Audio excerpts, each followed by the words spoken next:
and we're back to learning Gimp in a year, day 25. We can also create color filters using the blending options.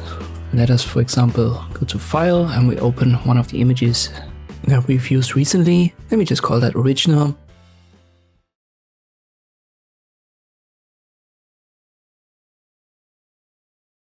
And now we create a new layer. Let me call that, for example, Color. It's important that we make it transparent. And it's also important that it's on top of the image. That should be by default, but if it isn't, just left click drag until the origin is below this empty transparent layer. And you can use the bucket fill tool right here, left click on it to recolor it. If you click here on the swatch, let me use the color wheel, you can make it, for example, red, confirm, left click again using the bucket fill. And now I've introduced these blending options a couple of videos ago, and you can actually see that we can create photo filters with it. So we are on our color layer, which is now red. And now I cycle through these different blending options. Just select one of these blending modes and then use the arrow keys, or you can hover over it and use the mouse wheel to cycle through them.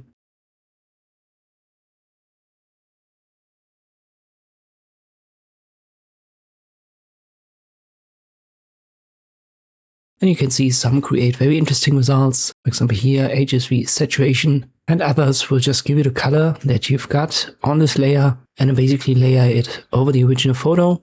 And a good part of this is we can select the color layer and then use the opacity to adjust the intensity of our, let me call it photo filter. So in this case, the reddish color gets intensified when we have the opacity set to 100, or it gets kind of weakened if we go down. It's certainly a little bit more, I would say, guesswork compared to the colorize filter.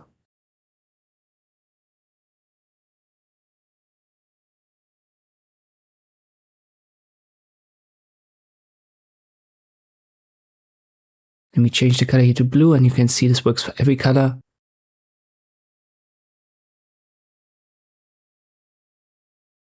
So if you have a specific color in mind, it's better to use the colorize option that I've shown you in the last, I believe, 2 or 3 videos. But if you're looking for a nice effect and you don't really know where to go, just try this out. Create a layer, give it a color, and then cycle through these blending options. Use the opacity if needed, and you're gonna get interesting results. Hope this video was helpful, thank you for watching, and I'll see you next time.